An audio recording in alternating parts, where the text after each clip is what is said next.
Les Ramed, Yakim Yaramed, vous dites, je cite, chaque religion parle de la fin du temps, mais sans eux. Quel mystère y a-t-il dans cette façon de faire, de parler? Bon, euh, les Juifs parlent du Messie. Le Messie viendra dans la terre d'Israël. Les musulmans parlent du El Mahdi.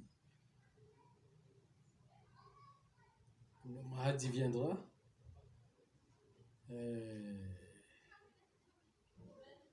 en Arabie Saoudite. De même, le bouddhisme attend le Bouddha. En Asie, l'Inde attend Ramakrishna. En Inde.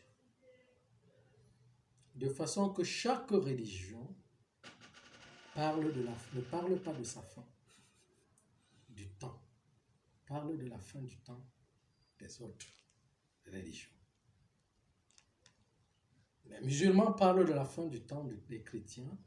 La fin sera pour les chrétiens, pour les juifs, et que seul l'islam va rester.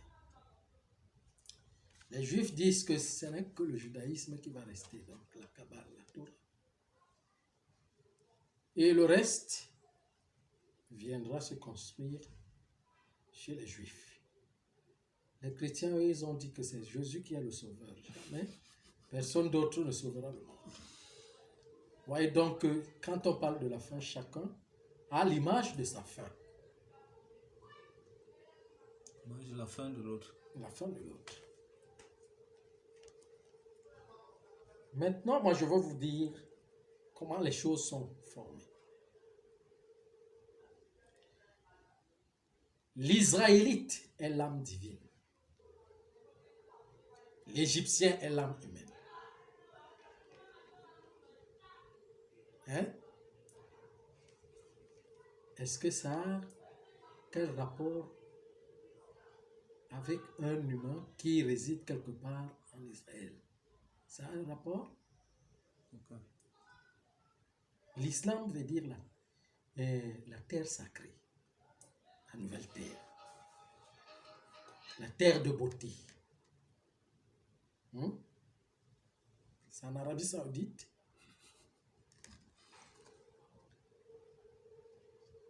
Les âmes divines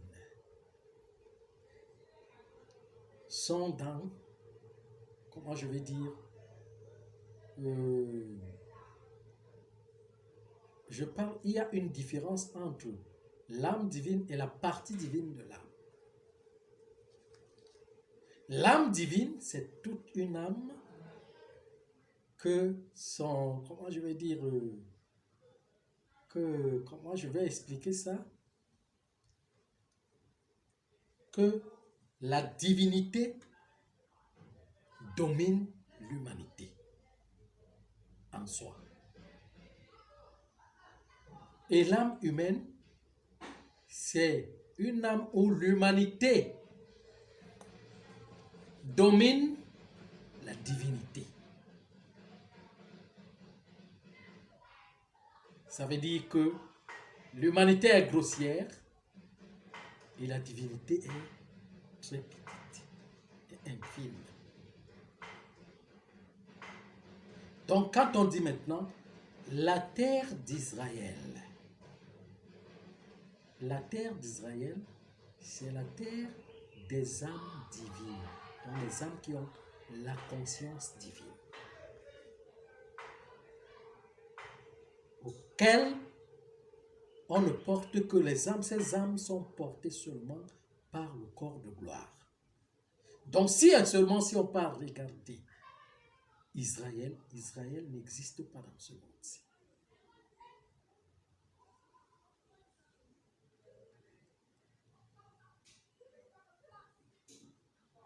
Ici, dans ce monde, nous sommes dans l'âme humaine. Et la partie divine de cette âme est enfermée. C'est ça qu'on a dit, esclavage en esclavage chez l'Égyptien.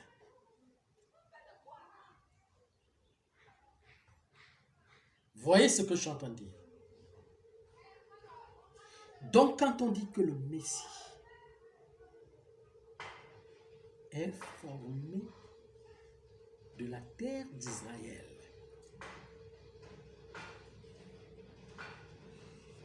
en réalité, le Messie ne viendra pas parce que c'est le Messie qui forme la terre. Mais la célébration messianique, parce qu'on peut vivre sans l'organisation du regroupement. Qu'est-ce qui nous regroupe? Soit c'est un deuil, soit c'est une fête. Hein? On peut vivre sans regroupement, sans célébration. Pour qu'il y ait célébration, il faut qu'il y ait un malheur ou un bonheur. Là, on se regroupe. Donc, quand on dit maintenant le retour de la célébration messianique, ça veut dire que il y a malheur, il y a le deuil et la fête.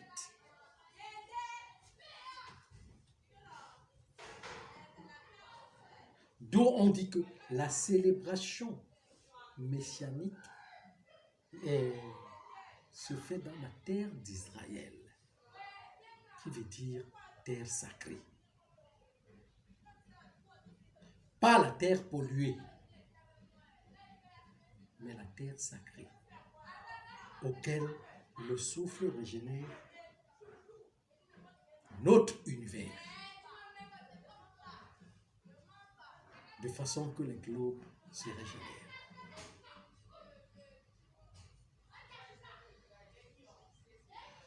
Ce soleil que vous voyez aussi est en train d'enlever sa couche. Les soleils sont en train d'enlever leur couche. C'est pour cela que vous allez voir sur le plan, depuis un certain moment, si vous regardez l'horizon dans la nuit, vous voyez que les étoiles ont plus d'éclairs. Donc ils enlèvent, ils se décapent d'une coquille pour être plus éclatants. Et maintenant, cet éclat vient du soleil noir. C'est de même, les lunes se fendent. Ça veut dire que la lune se fend. Si vous observez la lune depuis un moment, elle s'est fendue et elle forme plusieurs bananes ou bien plusieurs corps, plusieurs anneaux. Quand elle est pleine, elle forme plusieurs anneaux. Quand elle est en croissance, elle forme plusieurs bananes. La lune s'est fendue. Quand elle se fend, elle enlève aussi la nappe, la couche qui est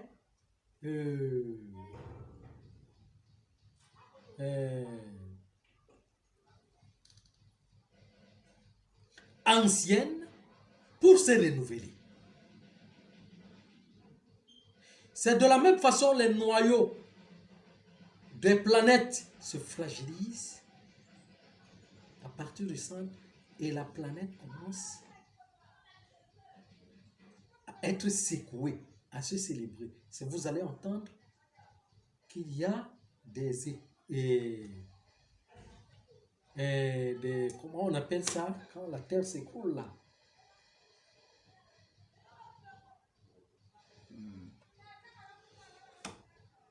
Il y a un mot qu'on utilise là.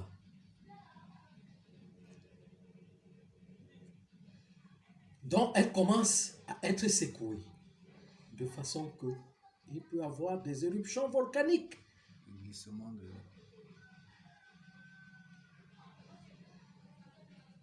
Hein? Il peut y avoir des éruptions volcaniques à des niveaux. Il peut y avoir des flammes qui prennent dans des forêts. Il peut y avoir, donc il y a des événements de multiples. Et même la forme comment je vais dire, la température change sur son écosystème. Vous voyez un peu ce que je suis en train de dire. Donc tout se régénère. Et dans cette régénérescence, il y a toutes les corps terrestres doivent partir afin que la nouvelle, celle qui renaît, elle revient.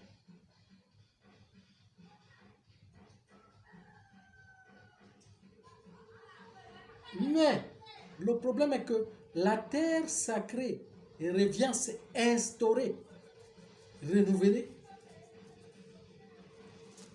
Et la terre physique, de façon que tout doit d'abord rentrer dans le sacré avant de revenir sur le plan physique.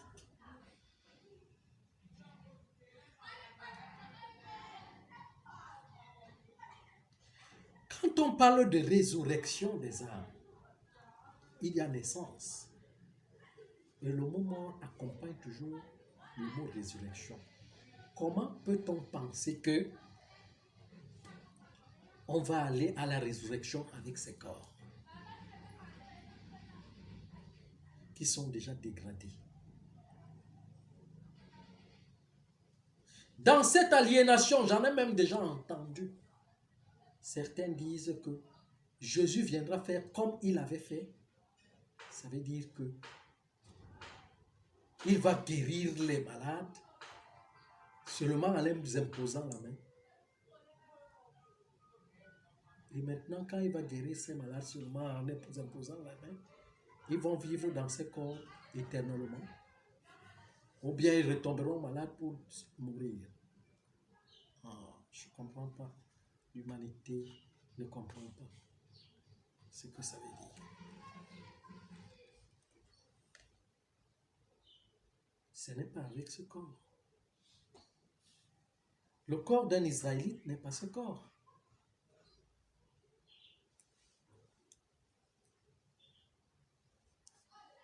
Vous voyez un peu, ce n'est pas ce corps. C'est pour cela qu'on parle du corps de la résurrection, de la transfiguration. Vous voyez, donc Israël n'est pas dans ce monde. Et quand le moment viendra, tous seront contre Israël. C'est nous, ici dans ce monde, qui seront contre l'énergie. C'est nous dans ce monde, les humains ici dans ce monde, qui seront contre l'énergie qui vient détruire le monde. Contre les événements qui viennent détruire le monde. C'est ça. C'est de nous qu'on parle ici, tous ici dans ce monde, qu'on sera contre les êtres extraterrestres.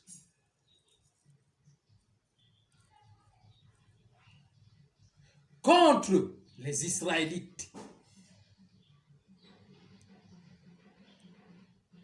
Les âmes supérieures.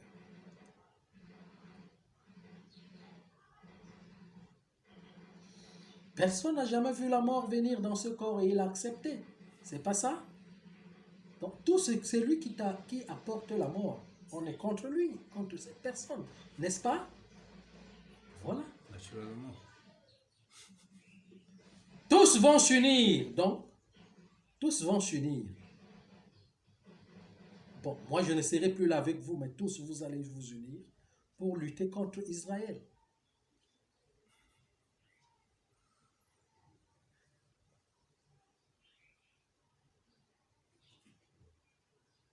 Lutter contre Israël, ça veut dire que quoi? Mais Israël est supérieur. Israël va remporter. Ça veut dire que les âmes supérieures,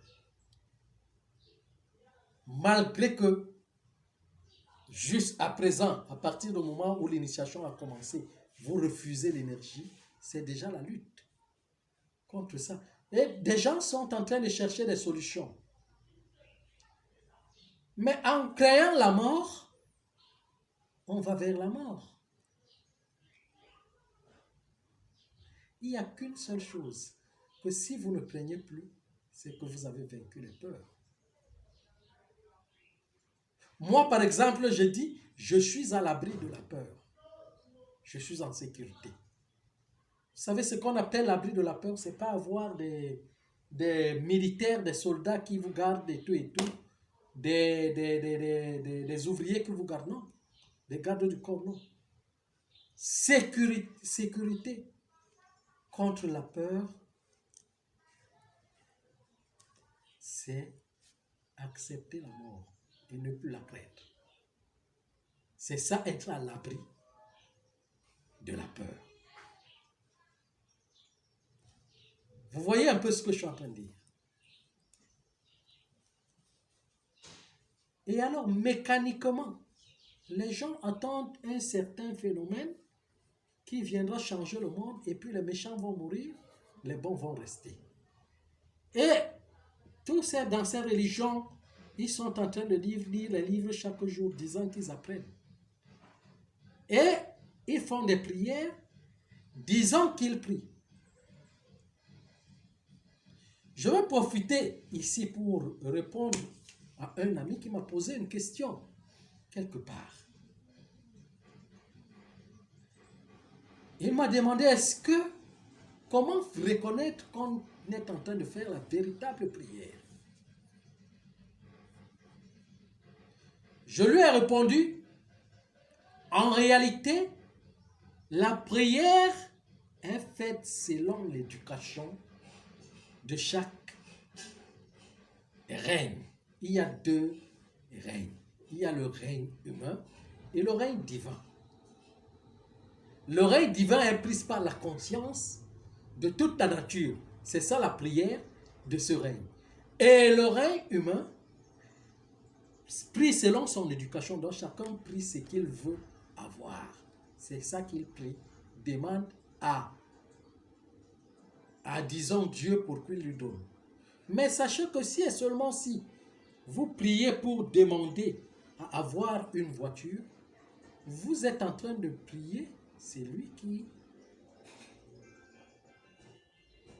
a construit, c'est lui qui a, comment je vais dire,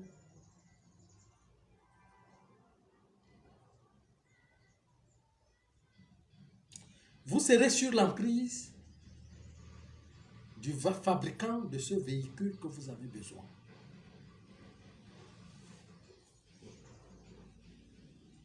Si vous priez pour demander à manger, vous êtes j'ai utilisé un terme là. Dans l'emprise de ce que vous demandez.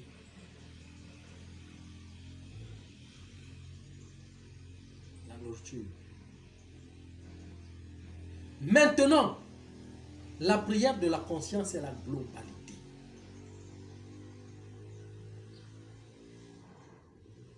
Ça veut dire que ce que je veux, je le veux aussi pour tout le monde.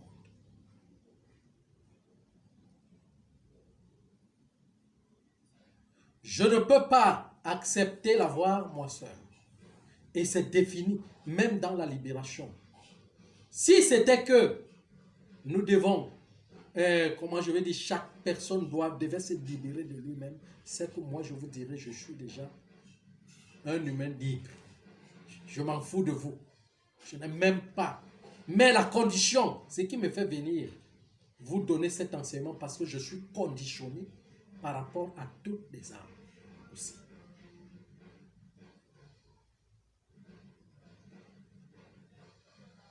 Chaque âme est conditionnée de toutes les âmes. Quand je parlais l'autre jour que ma cellule est la centrale et je dois travailler pour que cette cellule soit renouvelée dans tous les êtres, je parle de ma cellule. Les gens pensent que je parle par orgueil ou par égocentrisme. Oui, il y a de l'égocentrisme dedans parce que l'égocentrisme ne finit pas, mais super-égo, l'ego supradimensionnel. Ça veut dire que je veux me libérer, ça veut dire que je veux ma cellule qui est comment je vais dire, qui est inconsciente, dans les personnes doit se conscientiser. Je suis attaché à ça.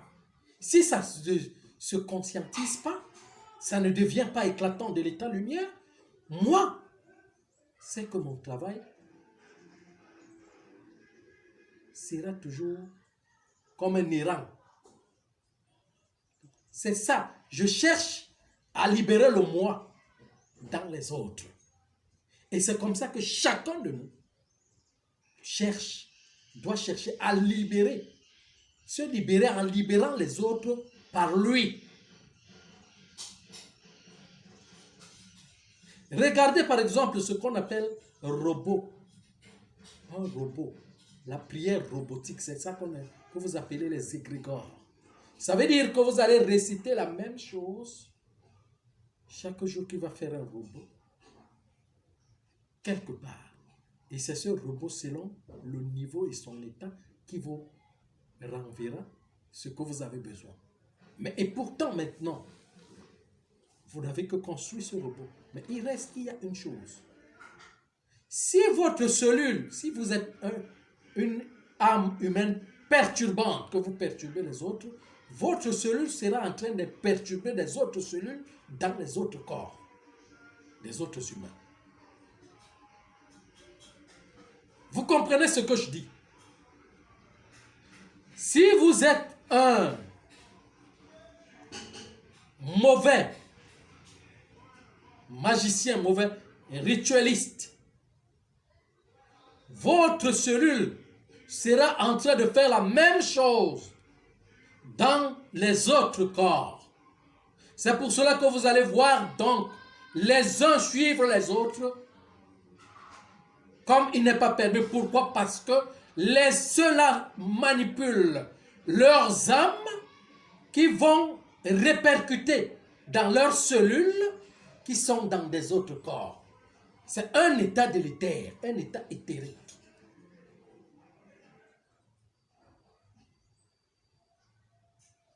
Vous voyez ce que je suis en train de dire?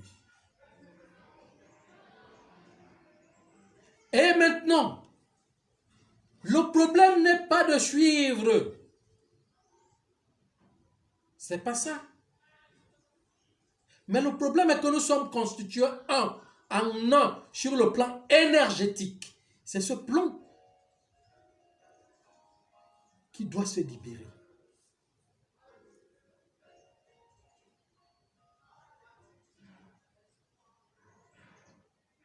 Vous voyez un peu ce que je suis en train de dire.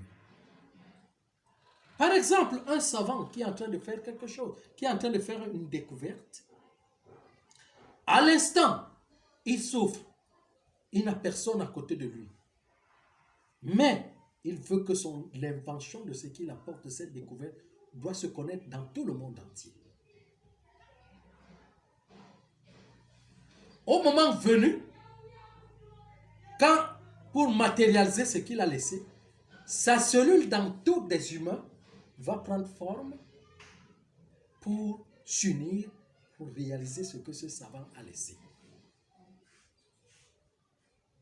Si ce composant de cellules de chacun n'existe pas dans le corps, on ne pourra pas connaître l'autre ou l'accepter. Donc, le composant de nos cellules qui sont dans notre corps est le composant du nombre d'humains qui sont dans le globe. Dans les états, jusqu'au végétal. Je l'ai dit ici, là, la dernière fois, non?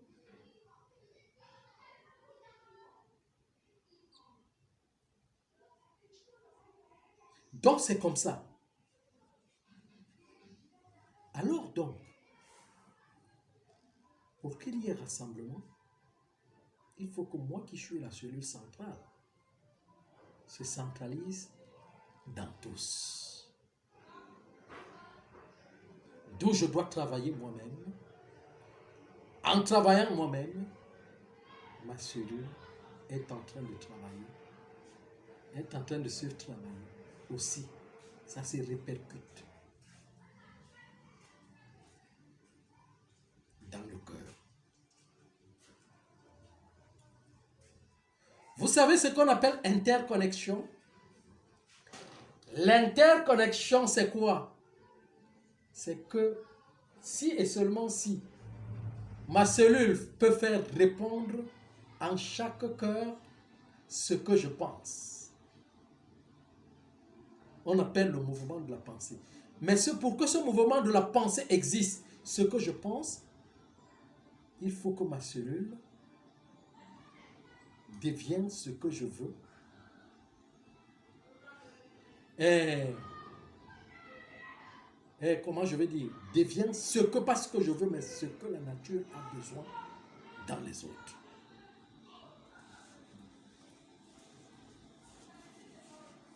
Alors, dans le répondant de la prière,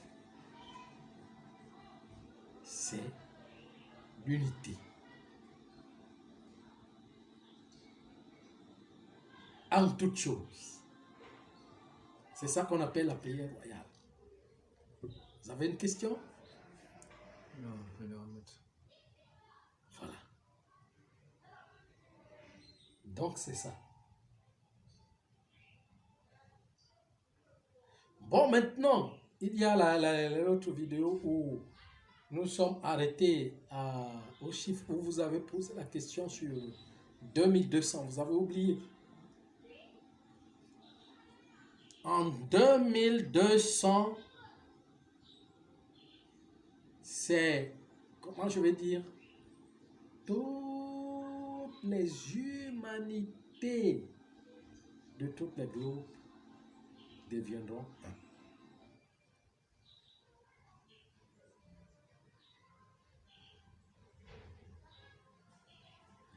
Mais en 2042, de 2020, en 2042 vont faire 22 ans, non? En 2042, le grand souffle, donc toute l'humanité sera totalement libérée. L'humanité inférieure, pour aller fusionner avec l'humanité supérieure et les terres, les globes terrestres commencent à se détruire. C'est une énergie, c'est un courant d'énergie fort. Et 2042 fait la lettre 26. La lettre 26, si vous allez chez les Juifs, ils ont ce chiffre-là, 26. Ils le dénomment avec le tétragramme. 2 plus 4 plus 2 plus 2, ça fait 8, non? 4 plus 2, ça fait 6. 2 plus 6, 2 et 6, ça fait 26. C'est ça, non? Ça fait la lettre 8, l'infini. Le chiffre 8, l'infini. Vous voyez? Et maintenant, toute l'humanité sera libérée. Et maintenant, l'humanité, chaque humain commencera à lire à partir de son âme. Et toute l'humanité prendra le corps glorieux. Et en 2200, les humanités vont complètement se croiser dans la croisade de toutes les humanités, fil par fil, liaison par liaison, liaison par liaison, et tous vont se croiser. Et cela fera combien de temps encore pour que la chute recommence? Non, mais on commencera à compter encore un an après 2022. De là jusqu'à l'autre, ça va faire 172 ans et 180, donc quelque chose comme 158 ans. 158 ans. Non, 178 ans. 178 ans. Bon, mais là, on sera déjà très... Parce que vous avez dit quelque part que nous avons 355 ans pour l'enseignement, pour la connaissance. Bien sûr. Mais c'est ça qui entre dans ce chiffre, non? Voilà. C'est ça qui entre dans ce chiffre. 365 ans, 400 ans, c'est la même chose.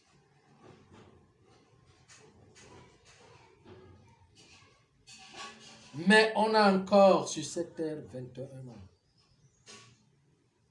Moi, je vais partir très, très avant. Peut-être même maintenant, ou demain, ou après-demain, ou cette année, ou l'année prochaine. Moi, je suis déjà à mon départ. Je compte mon départ depuis 2000.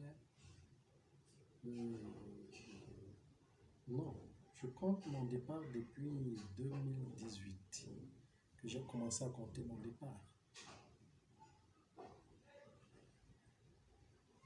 Que j'ai commencé à compter mon départ, c'est depuis 2018. Donc, c'est ça. Moi, je suis à mon départ.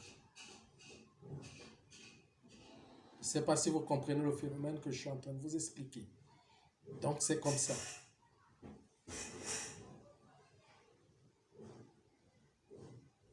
Et la fin de toute chose dans ce corps, c'est en 2042. Le grand souffle se manifestera dans toute chose. La libération totale. Et 2042. Et mon conseil doit régner sur 20 ans.